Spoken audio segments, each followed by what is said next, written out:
1 Samuel, capítulo 4, versículo 10 em diante. Amém? Diz assim: Então pelejaram os filisteus, e Israel foi ferido, e fugiram cada um para sua tenda.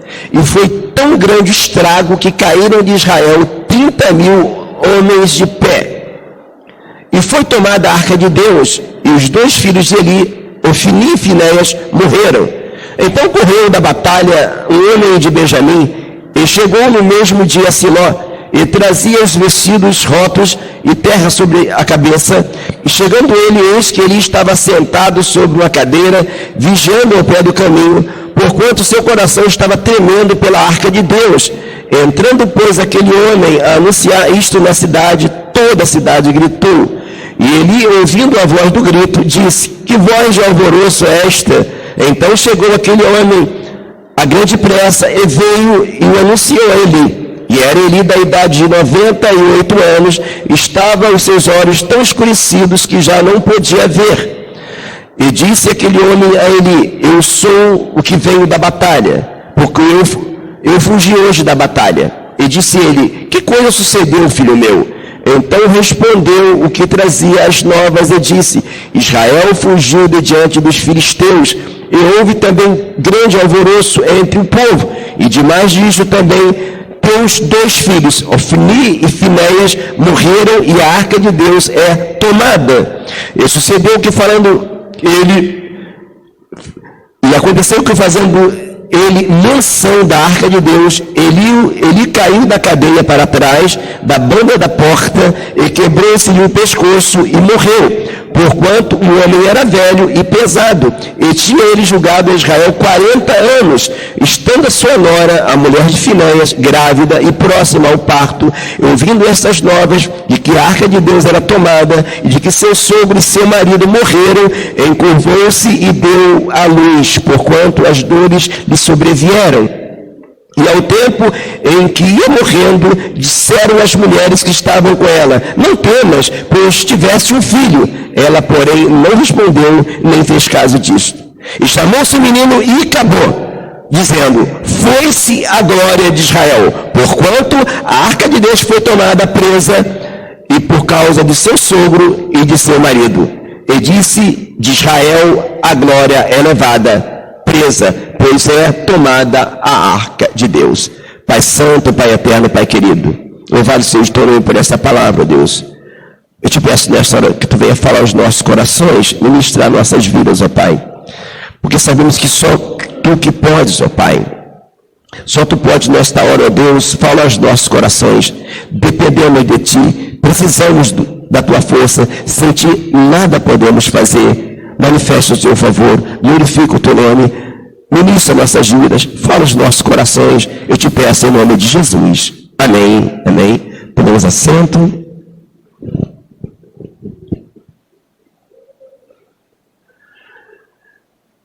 É uma passagem bem conhecida. Estou um pouquinho rouco. Eu andei espirrando um pouco por esses dias.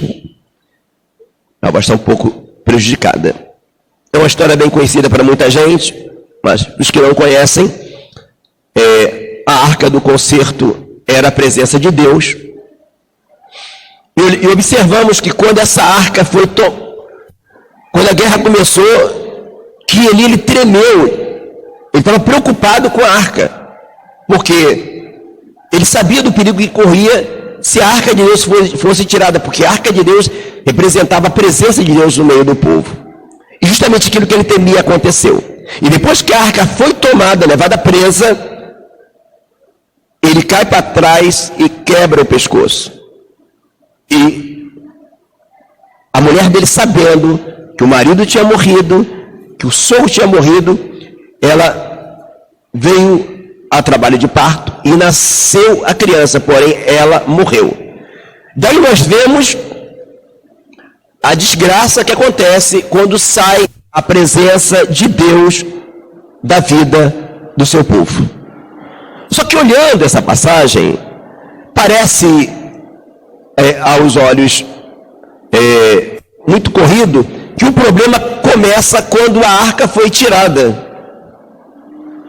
Mas se observarmos a história desses dois filhos de Eli era o sacerdote, e os dois filhos dele, eles cometeram muitas coisas erradas. E a arca ser tomada, e a morte de Eli, e a morte da sua nora, já foi o clímax de tudo de ruim que tinha que acontecer. Então, por que a arca foi tomada? Porque os filhos dele faziam coisas erradas, se prostituíam no templo, comiam o que não era para comer, e faziam várias coisas que não se podia. E principalmente, eles quebravam a lei, eles infringiam a lei de Deus. E uma das coisas que eles infringiam, e vale a pena observar, você volta uma página, que você vai chegar no livro de Samuel, capítulo 3, versículo 3.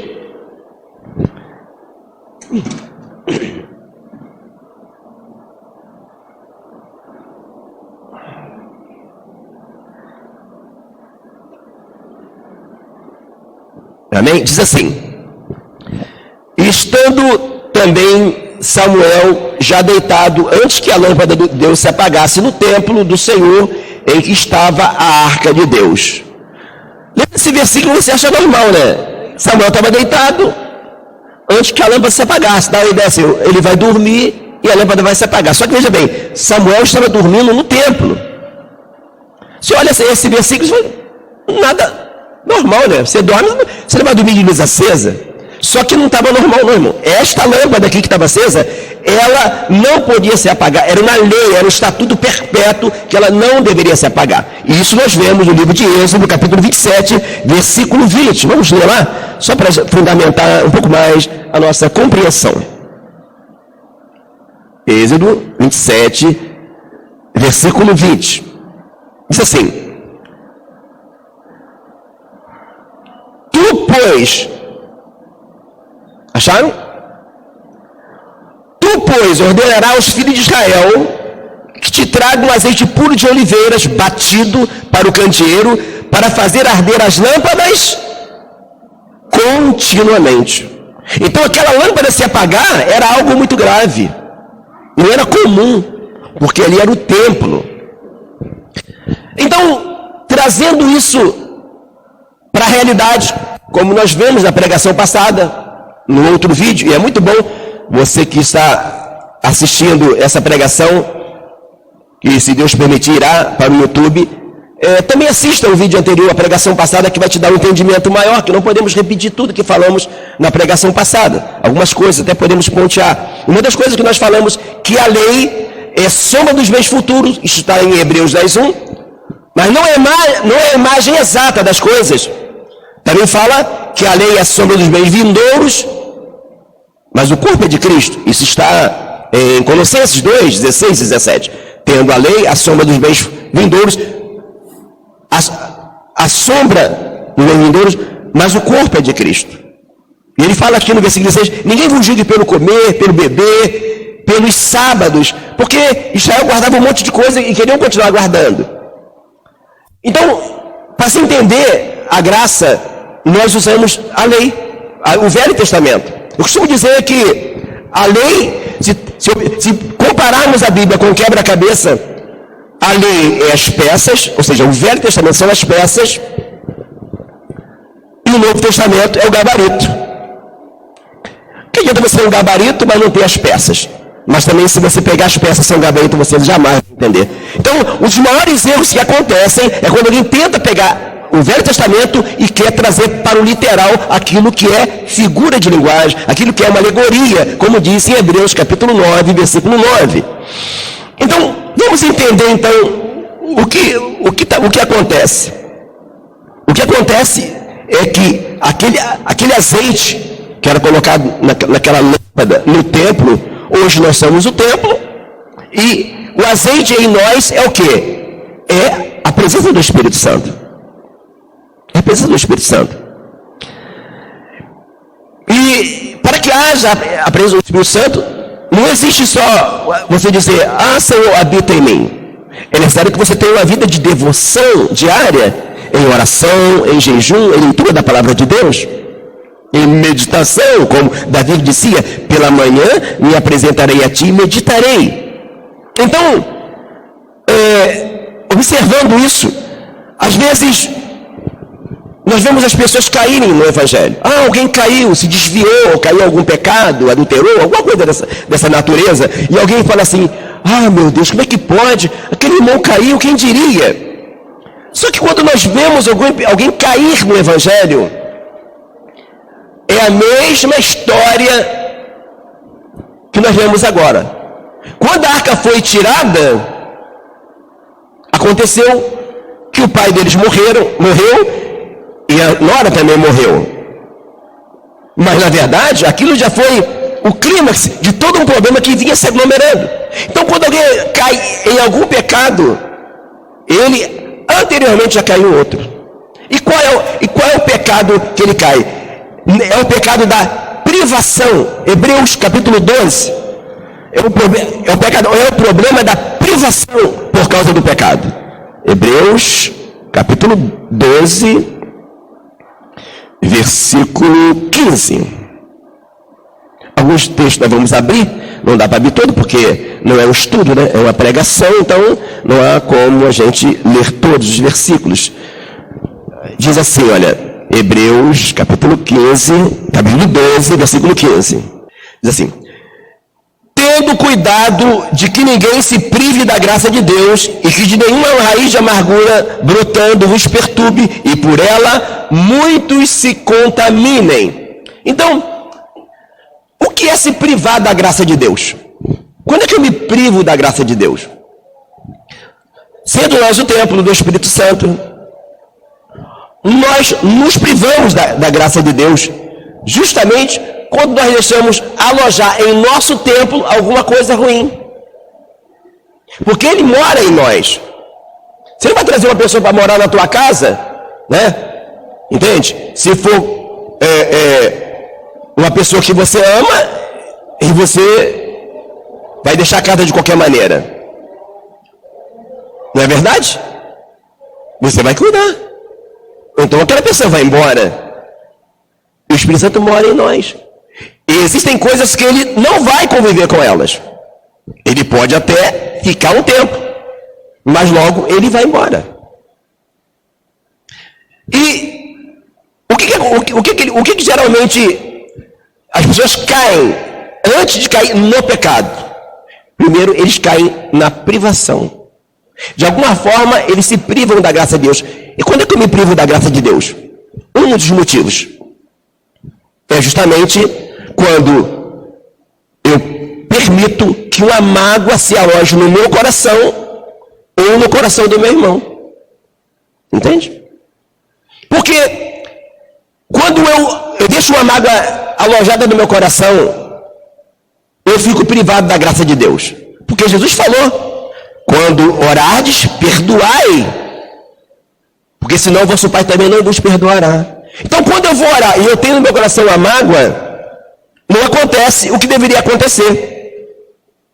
Quando nós oramos, nós entramos no Santo dos Santos, através do sangue de Cristo. Só que não podemos entrar de qualquer maneira. O que fala? Em todo tempo, sejam alvos os seus vestidos, e nunca falte óleo sobre a sua cabeça. Lembra daquela passagem que fala que o sacerdote Josué estava com suas vestes sujas? Que são vestes sujas? É quando existem mágoas no nosso coração, por exemplo. Então, quando você vai orar e você tem uma mágoa contra alguém, o teu pecado não é perdoado, né? O que você ora? Perdoa nossas dívidas como nós perdoamos os nossos devedores. Quando você vai orar e você tem uma mágoa no teu coração, a tua quando vier trazer a tua oferta e lembrar que você tem alguma coisa contra alguém, não é oferta de dinheiro que está se falando, não, irmão. As pessoas só pensam é uma oferta espiritual. A nossa oração é uma oferta. Oferta da manhã, oferta da tarde. Nós oferecemos a nossa oração. Então, a mesma coisa fala lá também no livro de Pedro: perdoar é coabitar com a sua esposa, dando ela honra como vaso mais fraco, para que não seja impedida as vossas orações. Paulo também disse: eu perdoei, se é que tenho perdoado, na presença dos santos eu fiz, para que Satanás não nos vença, para não sermos vencidos por Satanás. Então, perdoar não é uma coisa opcional. Então, às vezes, você vê uma pessoa que caiu lá na frente, se desviou, sei lá, caiu no adultério. Aquilo ali é a fase terminal. Alguma coisa privou ele da graça de Deus. E por que se fala privar da graça de Deus? Porque o Espírito Santo, ele é chamado de vários nomes. E um dos nomes que ele é chamado é Espírito da Graça. Ele é o ministrador da graça. E ele, quando ele está morando em nós, e nós deixamos a mágoa se alojar no nosso coração, acontece aquilo que fala: não entristeçais o Espírito Santo, com o qual está selado para o dia da redenção. Então, nós entristecemos o Espírito Santo quando nós deixamos a mágoa no nosso coração. Você está querendo que ele conviva com algo que ele não quer. E as pessoas brincam com isso como quem toma café, como se fosse uma coisa normal, e não é. A mágoa nos priva da graça de Deus. Então, ele está triste. Ele vai operar em nós. Mas não é só a mágoa no meu coração. Quando eu também magoo alguém, ele também fica triste. E por que fala do sacerdote com as roupas sujas de sangue? É que quando nós deixamos a mágoa no nosso coração, não tem jeito, de alguma forma nós matamos ela dentro do nosso coração. Não adianta, é impossível alguém estar magoado com o outro e se descobrir que alguma coisa vai dar errado para ele, querer que não dê. Não sejamos hipócritas. Irmãos. Quando nós temos a mágoa, aí a gente fica, tomara que dê assim. É a mágoa. E não podemos conviver com ela. Então, o problema todo de se privar da graça de Deus é que nós perdemos a nossa comunhão. Perdemos aquilo que foi conquistado com um preço muito alto por Jesus, o qual, no tempo da velha aliança, na lei de Moisés, nós não tínhamos. Só uma tribo era sacerdote, não era todos eram sacerdotes como agora. Então, exercer o nosso sacerdócio com fidelidade e levar em consideração coisas importantes. E às vezes, algumas pessoas estão tendo dificuldade na sua vida espiritual, é porque elas começam a conviver com algo que não se deve conviver. E uma delas é a mágoa, ou a soberba. A Bíblia fala que a soberba precede a queda. A pessoa, quando está muito soberba, ela não consegue ouvir os outros, ela não consegue aceitar os seus erros. E dessa soberba, o que acontece? Porque ela não aceitou, às vezes ela está até certa, só que uma coisa é você estar certa, outra coisa é como você lida. Ela acerta, ela briga com o outro, magoa o outro, e ela se priva da graça de Deus. E quem se priva da graça de Deus, magoando alguém ou estando magoado, ela está como se fosse uma bomba relógio prestes a explodir. Então, ninguém cai no pecado de uma vez. Primeiro ele se priva da graça de Deus, ou por causa da mágoa, ou por causa da soberba, ou por causa da contenda, de alguma forma, ou por causa também da idolatria. Que eu costumo chamar de eudolatria, a idolatria do eu. Eu sempre estou certo. Eu não consigo enxergar o erro meu, eu só consigo enxergar o erro dos outros. Voltando a falar, como Paulo disse, né? Não me canso de falar as mesmas coisas, que é segurança para vós. O tripé. Se tirar um pezinho daquele tripé, o que acontece na caixa? Cai. Se tirar o outro lado, cai, não é verdade? Se tirar o da frente, cai. Então um tripé, ele não pode ser tirado nada. A Bíblia fala que nós temos que ser perfeitos sem faltar em coisa alguma. Lá no livro de Tiago, capítulo 1, versículo 4. Ser perfeito. Ser perfeito é algo que os filhos de Eli não eram no seu sacerdócio, porque eles deixavam a lâmpada se apagar. E deixar a lâmpada se apagar para nós, trazendo como alegoria, como figura de linguagem, como sombra para agora, é quando eu me privo da graça de Deus e eu não consigo mais ter uma vida constante de oração, de jejum e de leitura da palavra de Deus, porque, infelizmente, tem algo a ser resolvido. Algumas vezes também não entender o tripé. Paulo falou: eu me gastarei e eu me deixarei gastar. Eu vou falar sobre o tripé. Quando nós falamos, se faltar um deles, cai, né? Então, há pessoas, irmãos, que começam a caminhar com o Senhor e ter uma vida de oração. ora, jejua, mas não gosta de ler a Bíblia. O brasileiro não gosta de ler a Bíblia, isso é confirmado pelas estatísticas. O brasileiro não gosta de ler. E essa geração da agora, muito menos, né? Com o advento da informática, da internet, tudo se facilita com áudios, livros e vídeos e coisas assim.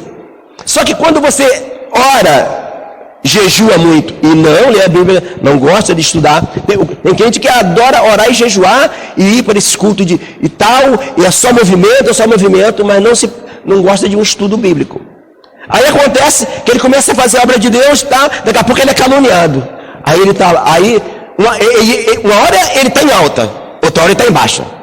Pode observar, esses crentes que gostam de mistério, que gostam do mover, do reteté, é assim, uma hora ele está crentão, e se ele desviar hoje, amanhã ele já está na gandaia. Porque não tem fundamento. Então o que acontece? Quando você ora e você jejua, aí, de repente, acontece uma calúnia, aí ele para. Aí tá, oi irmão, você estava tão alegre aí pulando? Ah, não, passou uma coisa que eu não concordo. O que foi? Ah, me caluniaram. Ah, é? E por isso você vai largar Jesus? Não, largar não, mas vou dar um tempo. Não lê a Bíblia, né, irmão? O que Jesus falou, irmão? Ele é bem-aventurado e nem sabe. Bem-aventurado quando vos injuriarem e mentindo disserem todo mal contra vós. Percebe o problema do tripé? Não adianta orar e jejuar se não ler a Bíblia, se não meditar na Bíblia, se não gastar tempo com a Bíblia, gastar tempo. Mas também, às vezes, ele está orando e jejuando e não percebe o que acontece. Mas quando a pessoa ora e jejua no mundo espiritual, a pessoa não se percebe, mas a unção que desce modifica você. Aí as pessoas começam... Os espirituais te encontram, quem espiritual quando encontra com outro, às vezes está lá no centro da cidade, está lá em Copacabana, aí parece que é igual a cola, não é verdade? Bem, só que tem um detalhe, os crentes que não são espirituais e os ímpios, não, eles vão te odiar, eles vão fazer questão de te desprezar, e às vezes tem pessoas que aí fica triste porque eu fui desprezado. O que está lá em Isaías 53, que foi lido ainda agora na escola dominical? Ele era um homem rejeitado, indigno, de quem os homens escondiam a cara. Ih, já vem aquele cara chato lá. Irmãos, quando você começa a orar e jejuar, as pessoas endemoniadas não conseguem ficar perto muito de você. A parte boa é que os demônios começam a se afastar de você.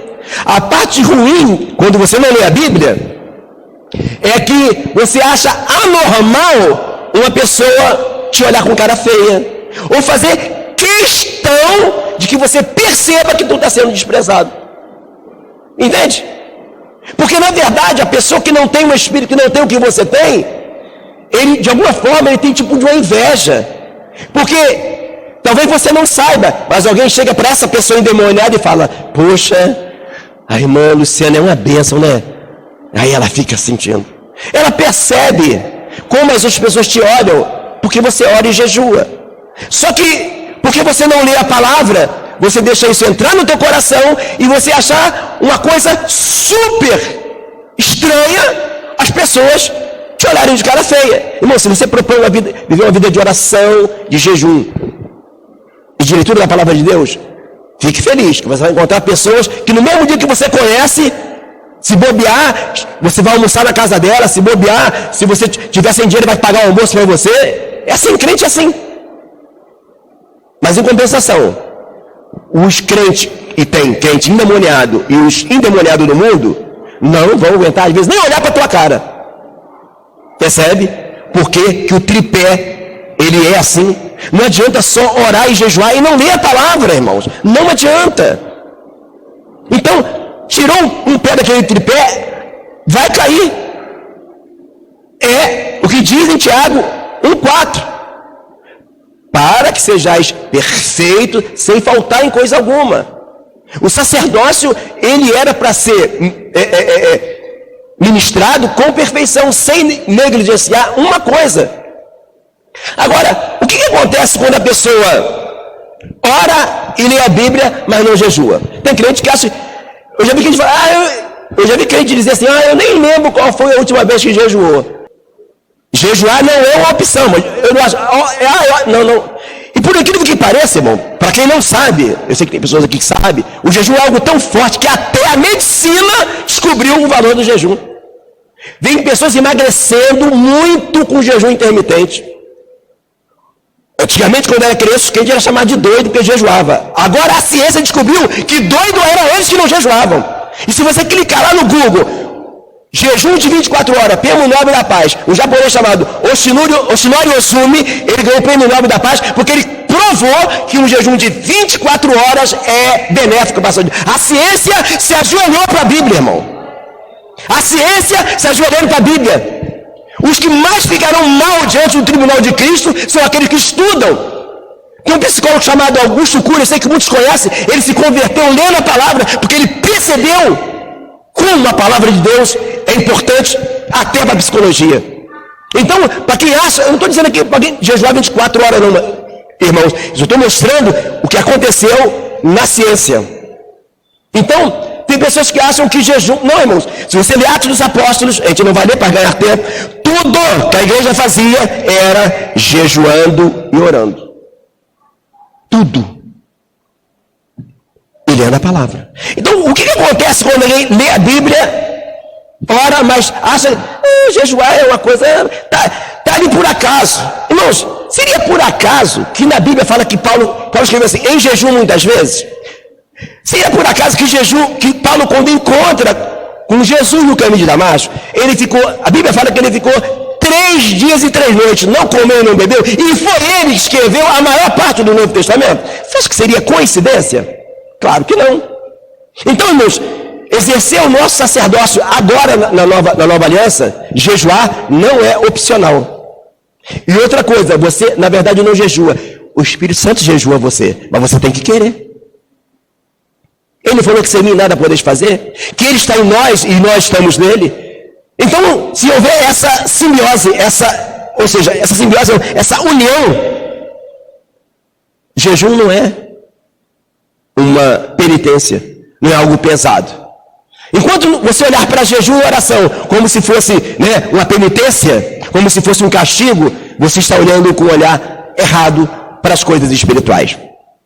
Mas então, o que acontece na prática quando você lê a Bíblia, ora e não jejua, porque você acha que jejuar não é tão importante?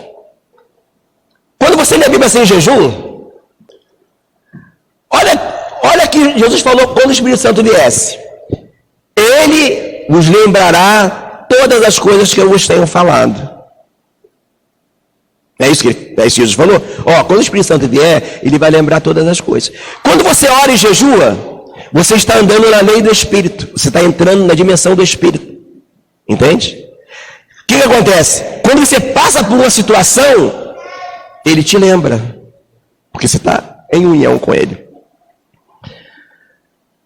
Outra coisa, quando você ora, lê a Bíblia, você ora e jejua? Ora e jejua.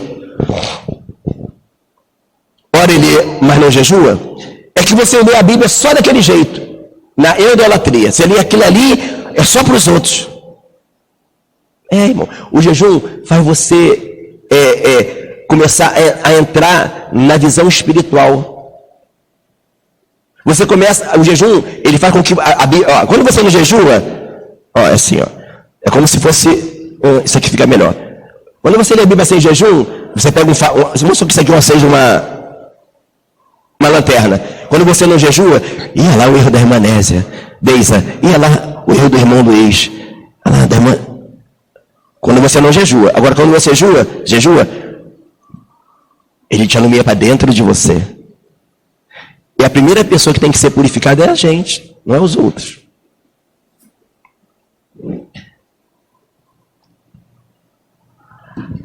Quando se fala de entender a Bíblia, a outra importância do jejum é que ele tira a visão míope. O que é a visão míope? Você só vê... Por que surgiram tantas e tantas heresias e religiões loucas por aí? Porque alguém pegou um texto da Bíblia e criou uma doutrina e fez. Olhar míope. Quando você jejua, a tua mente se abre para você ver a Bíblia como um todo. Então tem coisas na Bíblia que você lê em Tiago, mas vai completar em Salmos. Mas como é que você vai conseguir entender isso se o Espírito Santo não te lembrar através do jejum? É como se fosse a lente de uma câmera. Quando você não jejua, a lente só pega um pedaço. Quando você jejua, a lente abre e você vê a Bíblia não como um lugar, você vê todo, porque a Bíblia se completa. Por isso que está lá em Isaías, regra sobre regra, um pouco aqui e um pouco ali. Isso foi sabedoria de Deus. Por isso que quem estuda a Bíblia, os sábios, eles ficam encantados. Como que um livro pode se interagir? Irmão, a Bíblia, ela se completa de Gênesis e Apocalipse, ela não colide em momento nenhum. Então, a função do jejum, irmãos, não é algo pouco, não. E quando você começa a entender mais a Bíblia, o que acontece automaticamente? A tua fé aumenta. Que eu gostaria de ter uma lousa para escrever aqui, ó. Quando os discípulos foram expulsar o demônio, que não conseguiram, o que Jesus falou para ele? Sabe por que não conseguimos expulsar o demônio? Gostaria de ter uma lousa que ficaria melhor. Ele diz assim, olha, é por causa da vossa pouca fé. Aí ele continua falando depois o quê? Essa carta de demônio só se vence com jejum e oração. Presta atenção que ele vai alinhar fé, oração e jejum. Percebeu? Ele está dando ali uma dica para você entender, irmãos. A tua fé não chega lá. Quando você lê a Bíblia e ora sem jejuar, você entra naquela parte que fala, a letra mata. Porque você entende a Bíblia só pelo literal, mas a Bíblia é espiritual. Então, se você pretende ver uma vida de vitória e progresso, comece a entender o valor do jejum. Você não precisa se pensar em jejuar 24 horas, não. Mas começar a entender que isso não é uma opção. Agora, o que acontece quando você ora, lê a Bíblia, quando você quer ler a Bíblia, quer jejuar e não consegue? Você precisa orar. Precisa entender o que é oração. Eu sei que aconteceu comigo e com várias pessoas aqui. Quando eu comecei a minha vida de oração, eu ajoelhava para orar e parecia que não acontecia nada. Parecia que eu estava ali sozinho. Mas estava acontecendo. É que nós somos selvagens à presença de Deus. À medida que você continua orando e você entende o tripé, mistura jejum e oração, daqui a pouco você começa a sentir um troço estranho, aí você começa a se assustar. Ué, será que tem um diabo aqui? Não, é o Espírito Santo se aproximando de você, mas você ainda está muito sensível ainda. Percebe o tripé? Caminham juntos. Então, muita gente não consegue... eu não consigo ler muita Bíblia, eu não consigo entender a palavra. Já se propôs a orar mais? A orar mais vezes? Os antigos falavam que a oração é a alavanca do crente. Pouca oração, pouco poder. Muita oração, muito poder. Nenhuma oração, nenhum poder. Então a oração é a base de você começar. Mas principalmente, irmãos, entendendo que a oração, tem gente que acha que a oração, você só vai orar para pedir. A gente acha que a oração é pedir. Não, irmão. Oração também. Já imaginou? Você chega para o teu pai, ou o teu filho chega para você, ele não conversa contigo.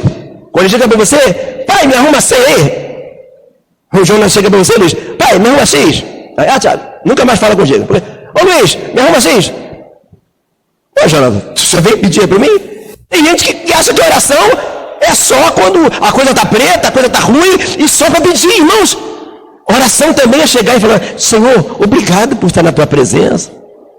Pai, obrigado porque eu ouço porque tu deu uma batidinha com o carro. Eu bati, mas no carro amassei o carro, mas eu estou vivo.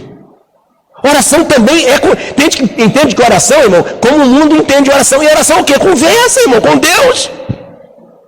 E principalmente depois que você ora, às vezes fica um pouco de tempo ajoelhado ainda, que às vezes ele quer falar.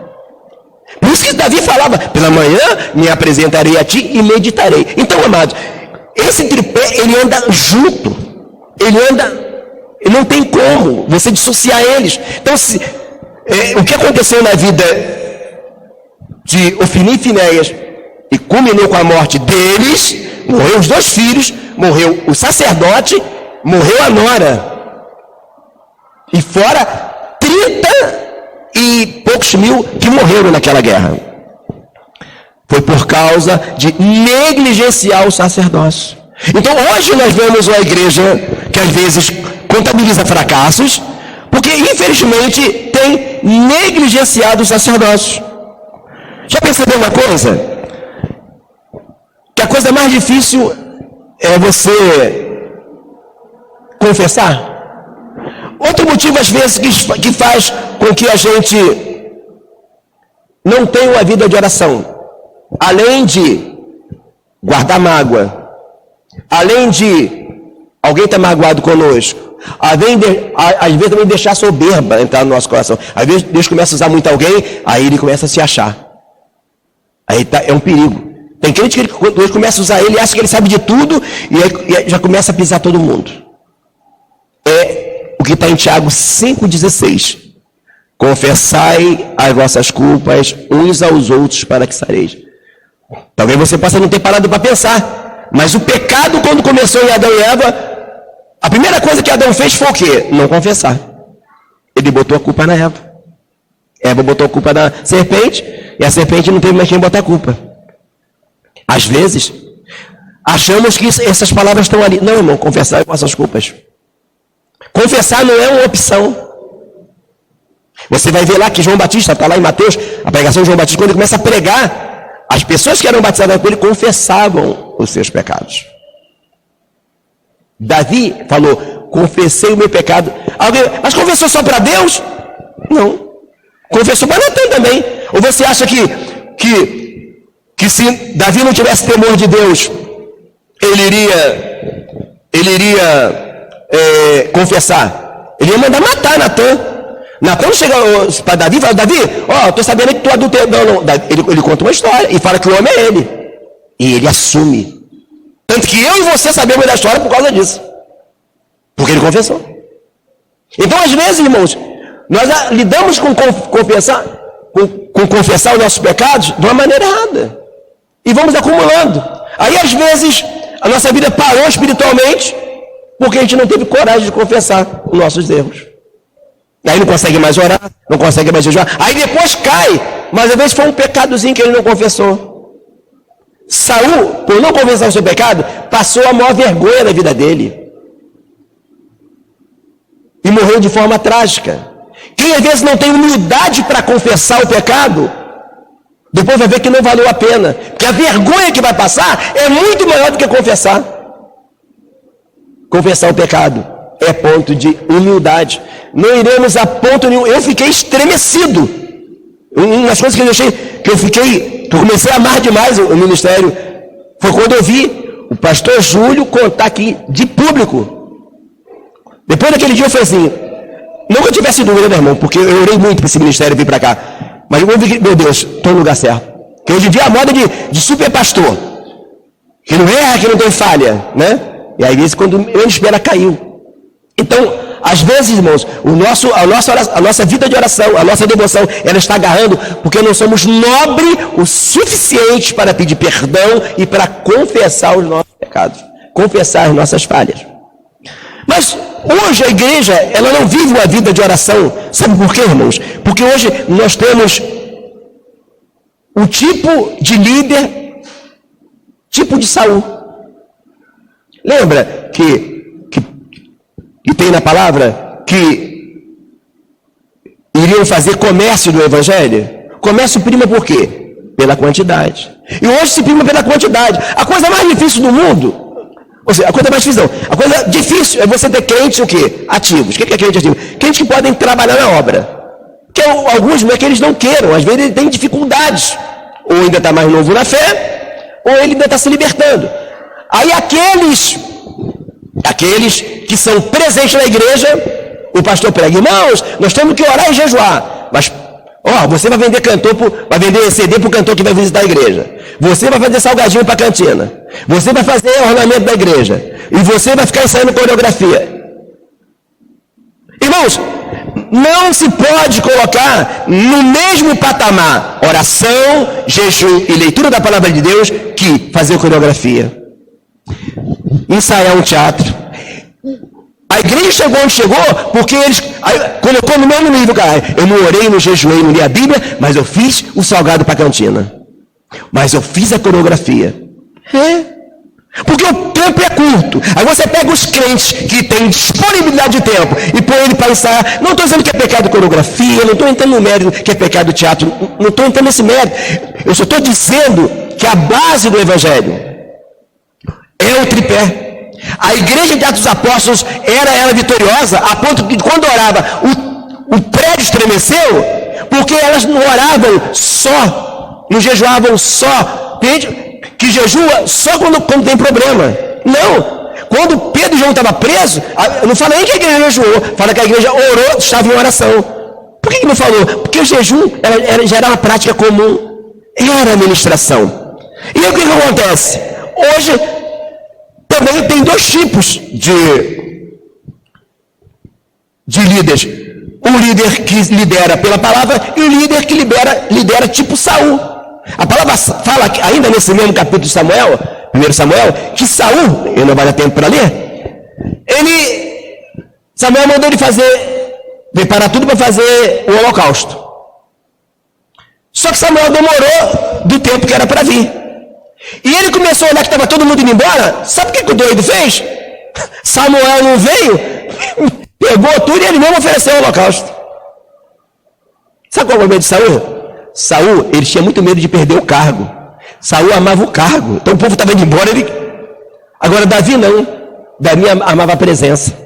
Tem dois tipos de líder tipo de Davi e líder tipo de Saul. Mas lá na frente acontece semelhante. Samuel fala, olha, vai lá, faz a guerra e destrói tudo, não traz nada.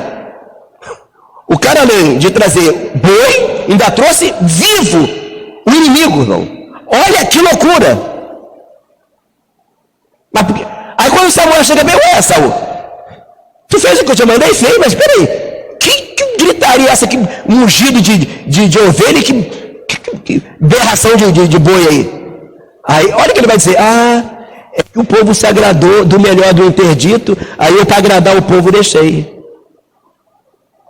Irmãos, é o que acontece hoje. A maioria hoje quer o quê, irmão? A maioria hoje não quer a escola. A maioria quer o evangelho prático. Eu vou lá, eu tenho a revelação e vou embora. Ou então quer o evangelho. Ele é crente porque vai lá mostrar a sua coreografia. Vai lá mostrar a sua bela voz. Vai lá mostrar... Entende? Então, o líder tipo de Saul, ele faz aquilo que a maioria quer. Ele faz aquilo que agrada ao povo. Mas os homens de Deus... Os profetas de Deus, eles não foram chamados para falar o que o povo quer ouvir, mas o que Deus manda falar. Então, se cria tipo um clube social, aí se gasta horas e horas. Irmão, todo mundo sabe, para fazer uma coreografia bem feita, sincronizada, é muito ensaio. É muito ensaio. Hoje, se ensaia demais, se canta muito. Tem igreja que faz uma ornamentação para a festa do departamento, acabou aquela, já é outra ornamentação, e se gasta tempo fazendo uniforme, mas não se gasta tempo na base, que é a oração. Por isso que temos uma igreja fraca. Por quê? Estamos praticando o ativismo cristão. Só que, o que acontece? Com isso, a casa fica cheia, fica inchada, mas as pessoas ficam sendo derrotadas. Por quê? Esta casta de demônio só se vence com jejum e oração. Paulo falou, as nossas armas não são carnais, mas espirituais, poderosas em Deus. Nós temos armas para lutar, mas às vezes gastamos tempo com aquilo que não é e colocamos no mesmo patamar. Pessoas estão felizes, sabe por quê? Não, eu não oro no jejum, mas eu dirijo aquele departamento. Irmãos, isso eu falei no vídeo passado e vou falar de novo. A primeira coisa que você tem que ser na tua vida é sacerdote. E nunca se esquecer que ministrar como sacerdote não é uma coisa de um dia, é uma coisa contínua. Por isso que uma palavra incide na outra. Tome a cada dia a sua cruz. O fogo arderá continuamente sobre o altar. A lâmpada tinha que estar acesa continuamente. Então, irmãos, o avivamento só virá sobre a igreja se verdadeiramente nós restaurarmos o nosso sacerdócio. E olhar para aquilo que é fundamento, como é fundamento. Como eu já falei, muitas pessoas não querem fundamento, porque fundamento não aparece, irmão. Não é verdade? Até que tem uns doidos aí que vai para o monte, tira foto, aí depois conta que foi, né? Tem uns que fala, ô irmão, pastor, ô irmão, eu não vou poder ir agora não, que eu estou aqui em jejum, eu estou com a dor de cabeça, com a fome aqui, depois eu vou. Tem uns que fazem isso mesmo. Eu já vi até o não ligando, o outro falando assim, eu estava dia na casa do irmão, não, eu não posso agora que eu estou de jejum aqui, tá? Eu estou muito cansado agora, mas o jejum, na verdade, ele não aparece. Só que é ele que sustenta. Esse prédio só está em pé porque tem sapatas e colunas. É interessante, que o mesmo ferro que está aqui na sapata, ele vai até em cima. Não iremos a ponto nenhum, se não entendemos que o fundamento não pode ser ignorado. E o fundamento é Cristo. E fundados em Cristo, nós iremos o quê? Ser imitadores de Cristo, andar nas suas pisadas. Jesus era homem de oração, Jesus era homem de jejum, Paulo também era. E se nós queremos viver uma vida de vitória, temos que valorizar o nosso sacerdócio, restaurar o nosso sacerdócio e entender o tripé: oração, jejum e leitura da palavra de Deus são coisas dissociáveis. Amém? Esta é a palavra de Deus para nós nessa manhã. E a Deus toda a glória. Amém?